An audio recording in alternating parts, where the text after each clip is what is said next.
started the wrong one. Okay, now we're going.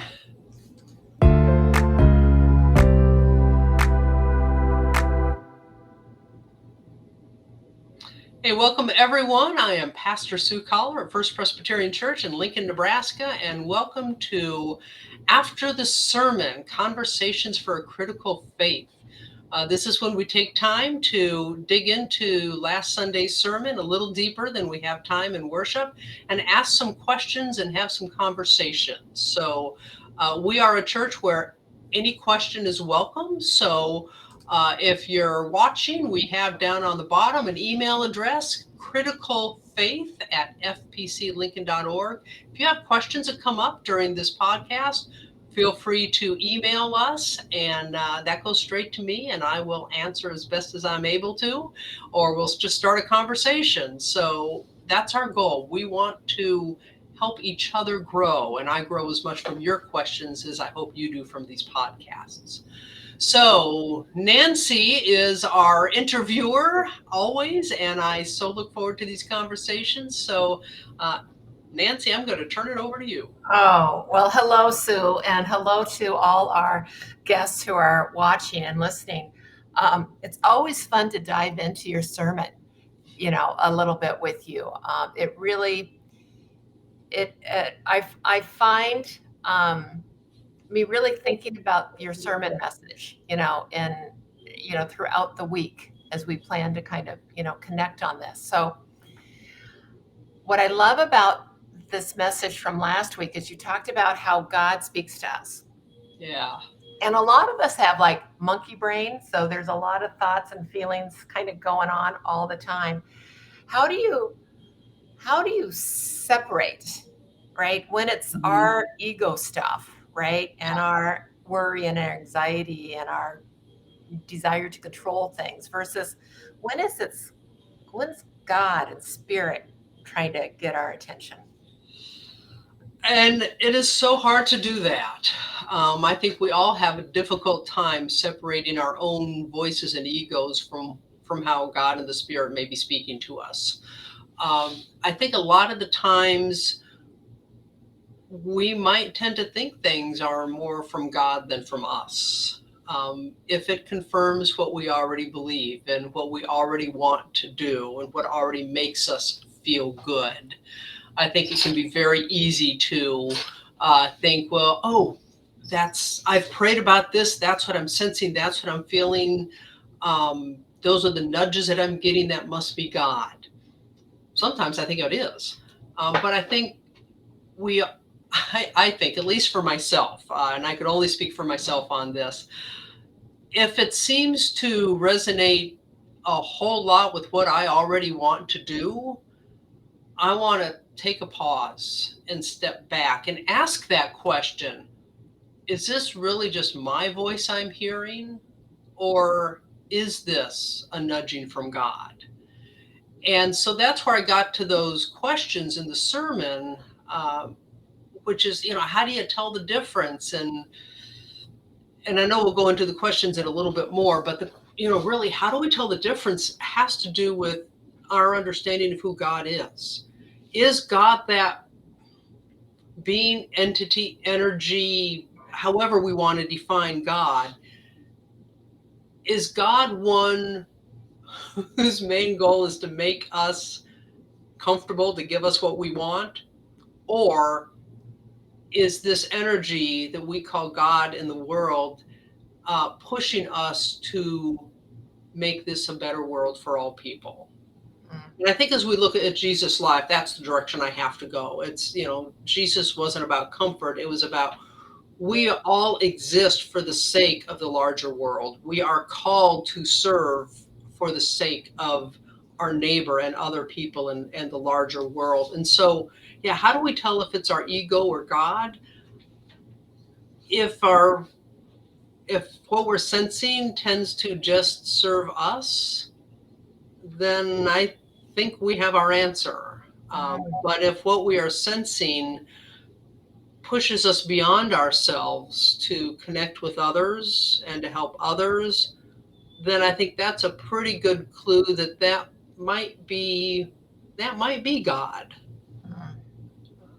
It's interesting because, we are, um, you know, God's electricity, but we're the lamp, right? And But so we are co-creating, and then we're always co-creating, right? We're always changing. We're not, um, I was listening to a meditation a couple weeks ago, and they said the person that goes to bed at night is not the same person that wakes up in the morning. Even through our sleep, we are changing. We are creators, right? We are yes. a creative force in the universe, and God's that power. Um, but I'll just share with you like three things that and every human's different, but I know when it's kind of right action when like my head chakra tingles. Like if Yes. I'm in a conversation and my head chakra tingles, it's like that is in right Hmm. alignment, Yeah. right? With God, the universal source. Um, Spirit also speaks to me typically at 3:12 every morning. You know, I wake up, I look at the clock, it's 3:12, and Spirit's trying to get my attention. And I just kind of ask myself, what do you want me to know? Right? Hmm. What guidance do you want me to have? And then the other way that I can tell that I'm kind of in alignment, if will, is peace is the prize. Hmm. Yeah. Like it's like if there's peace and not discord, then I am on the right path. I am operating from a larger energy field, than my ego. So those are just, I mean, and you spoke in Mhm. your sermon about like you getting the wake up call to become a pastor as opposed to an archaeologist. Yeah. So I just want to explore like how do we help people like pay attention to kind of how it shows up for you. Yeah. Well, and I think that's a great question because it does show up differently for everybody. For you, a lot of what your clue is that this is from that higher power is a physical feeling. And for some people, it's an emotional response. I'm a very logic, science oriented person, so I analyze. And all of those ways are good and right for the individual. So I think we do each have to pay attention to patterns in our lives. Pay attention, especially looking back. And I think if we're trying to figure out, is this God speaking to me now? Well, look back at your life and say, what are those other times where I may not have known it at the time, but afterwards I can look back and recognize? What are those times where I could look back and say, yeah, that was God? What was I feeling then? What was I sensing? What was I thinking? And notice those patterns. And so then you become more attuned to those experiences the next time they happen. And maybe you could figure out closer to the time as opposed to after the fact. It's like, oh, this is something I need to pay attention to. Hmm. Um, but I also think that we also need to um, be open to the fact that God can speak to us in a way God never has before. It's just like that voice in the middle of the night. That was brand new to me. I couldn't look back at my life and say, what are those other times I heard a voice in the middle of the night? That was not there. Um, and so then I did what I talked about in my sermon. I talked to other people. I knew there was something I needed to pay attention to, but I really wasn't sure I was hearing what I thought I was hearing because it was so out of the blue. Wasn't quite sure how that meshed with where I thought I was going to be going, things like that. So I got my friends together, and we had what the Quakers would call those clarity meetings, which is just really thinking about or asking other people asking questions of you to help you figure out what's going on. Yeah. And I love that pattern in these clarity meetings. People aren't telling you what they think is happening. They're asking questions to help you figure it out. Hmm. But the key point is I brought people together. Mm-hmm. And now for me, it was one-on-one, but nonetheless, I reached out to people and I talked about this with them. And through that, I gained clarity and decided, yeah, I think this was God speaking to me. Yeah. So, so sometimes if you really aren't sure, I think one of the best ways is invite people who are in tune with the Spirit. And it doesn't mean they have to be Christian, but in tune with the Spirit and the fact that there's something larger than us in this world. Mm-hmm. Have them help you. Yeah. Yeah. Yeah. I love that. Such good advice, right? We're not alone. We're not meant to be Yep. alone. Correct. Yeah. And everybody has that sense. Like, again, it came to a voice in the night from you, but somebody said, you know what? I can relate with that. I had my own nudge and it showed up Yeah. this way, whatever. So then that, you talk about, sometimes the nudges from God to move into new territory, a new pot to grow in, someplace, something else to do is when something seems impossible or really challenging or maybe impossible, Yeah. right? And I'm a firm believer that if it's happening, it's because I meant to learn something from it, Mhm. and I'm equipped to learn something from it. Like it wouldn't be happening if I wasn't ready to Mhm. engage in it. But talk about why you think sometimes those nudges from God are like, really? How can this be? That just seems like incredible, right? Yeah. Yeah. Well, I think a lot of us think too small about our role in the world. One of my favorite Bible stories is the call of Abraham. So back in Genesis 12, and God calls this guy, and we aren't told why God chose Abraham. God just chose Abraham. But God tells him, I want you to go to this place you've never been to before, and you will be a blessing. I will bless you, but you will always also be a blessing to all the families of the earth. And so we have right there, and that's a point where I say the Bible goes from myth to history. Now, was Abraham a real live person? That I don't know, but that's where, as stories get told through the years, was his name really Abraham?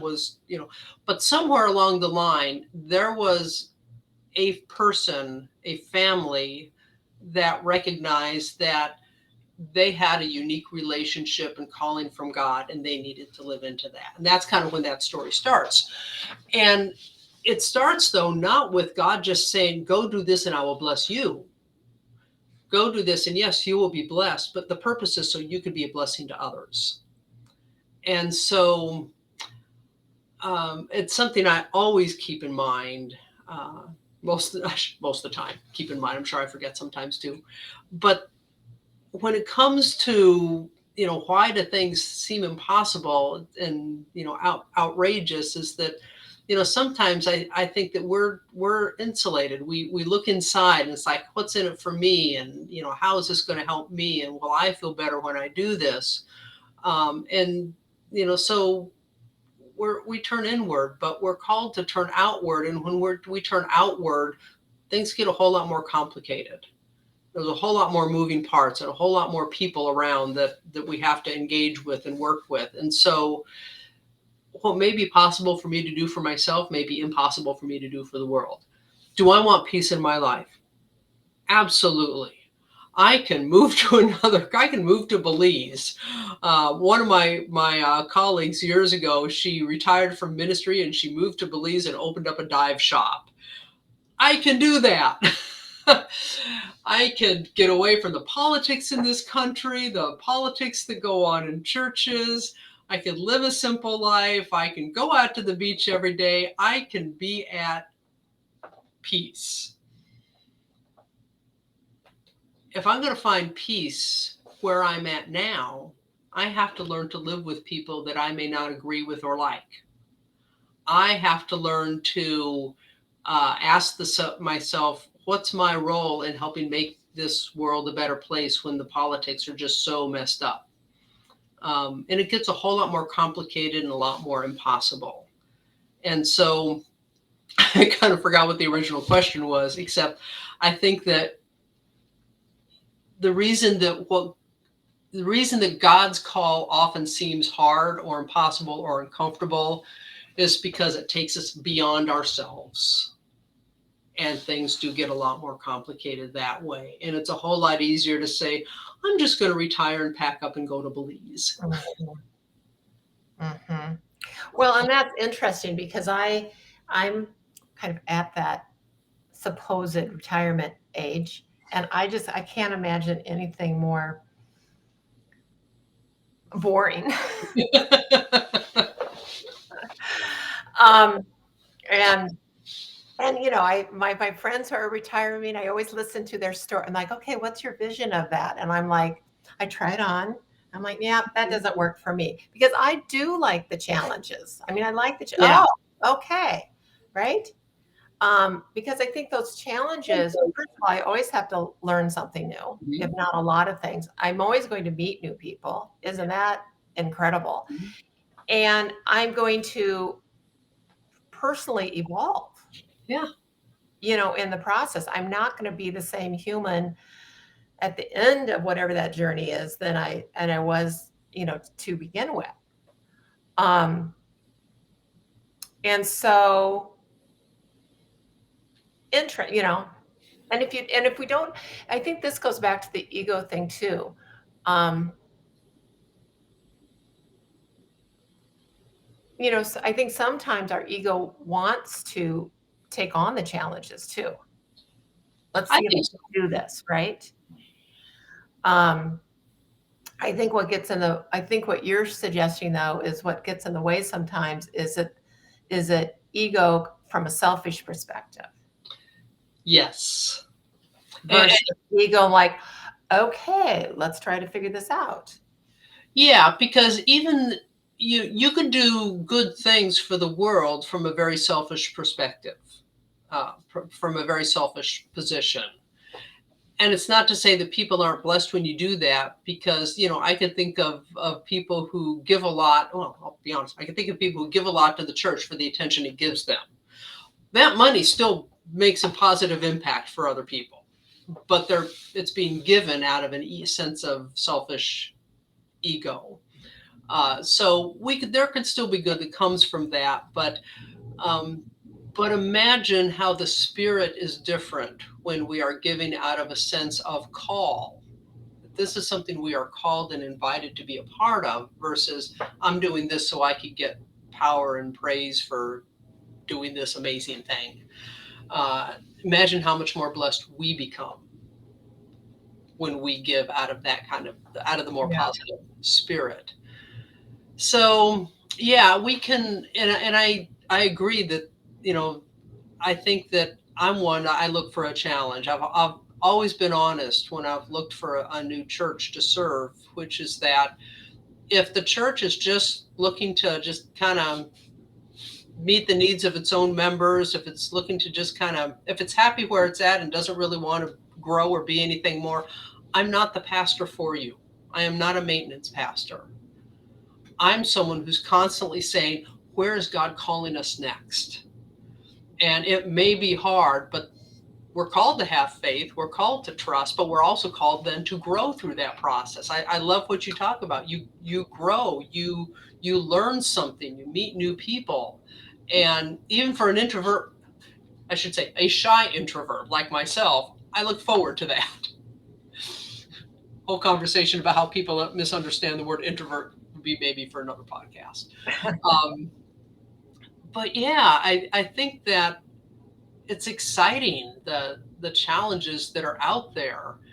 And for me as a person of faith, I recognize that call to engage in those challenges as something that calls me to help make this world a better place, to be that blessing to others. And so that's what I look forward to. I'm kind of like you. It's like I'm getting close.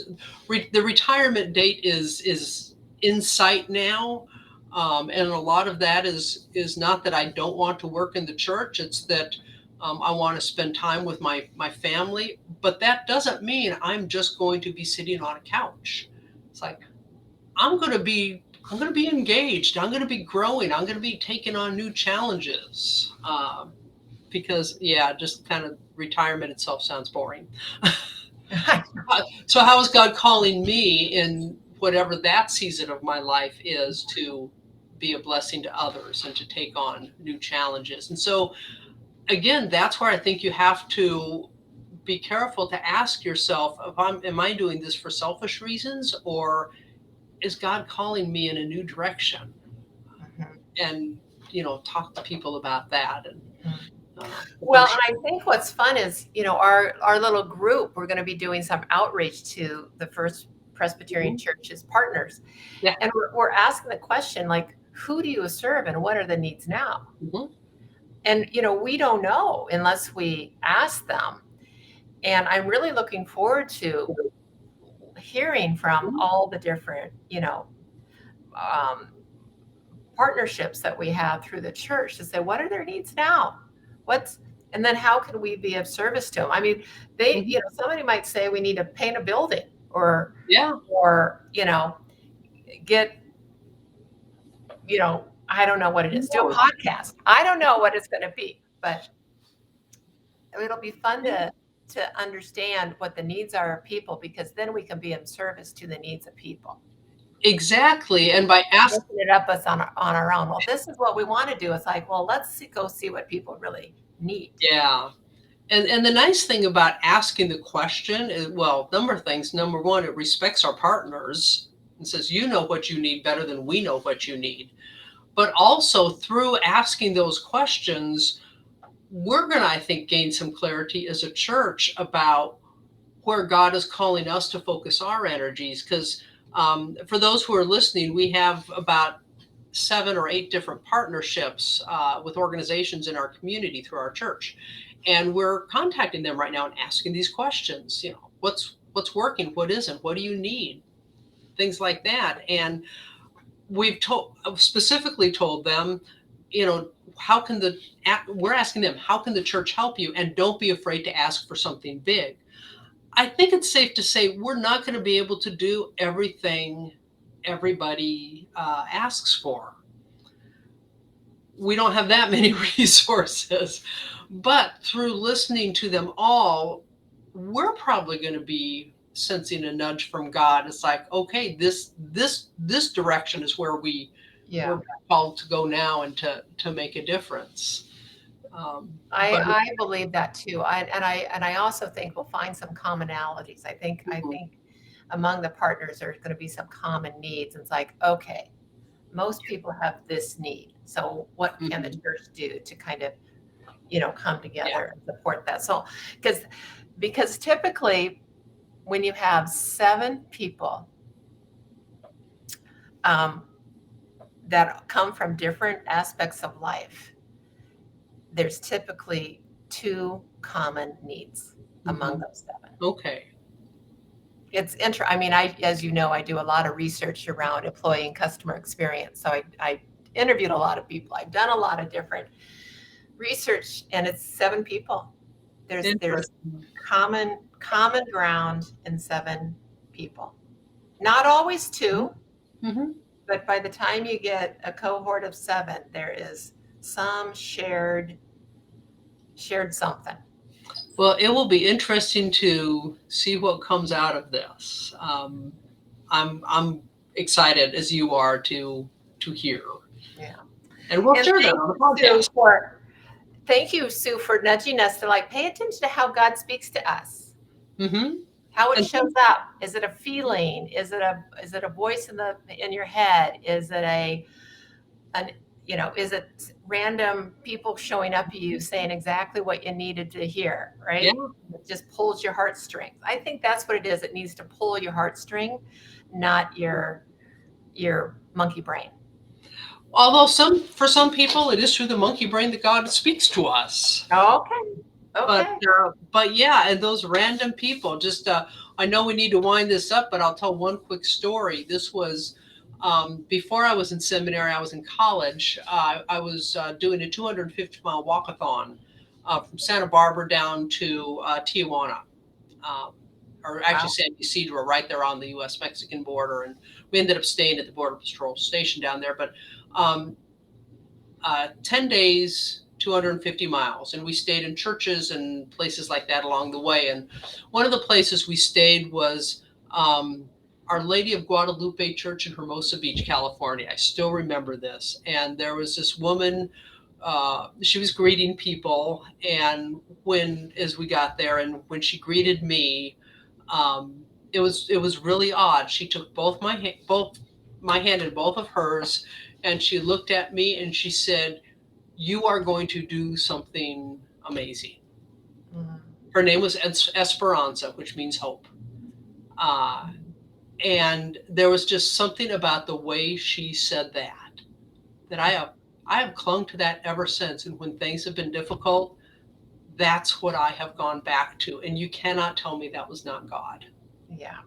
Oh, I love that. Yeah. I love that. Oh, okay, my friend. Thank you for leaning into this. Thank you. This has been great. So thanks for asking the questions and having the conversation, and everybody else, thank you so much for joining us. So again, if you've had thoughts or questions that come up during the conversation, just email us at criticalfaith@fpclincoln.org, and I'll get back to you. And stay tuned. We will be back next week. Thanks, Nancy.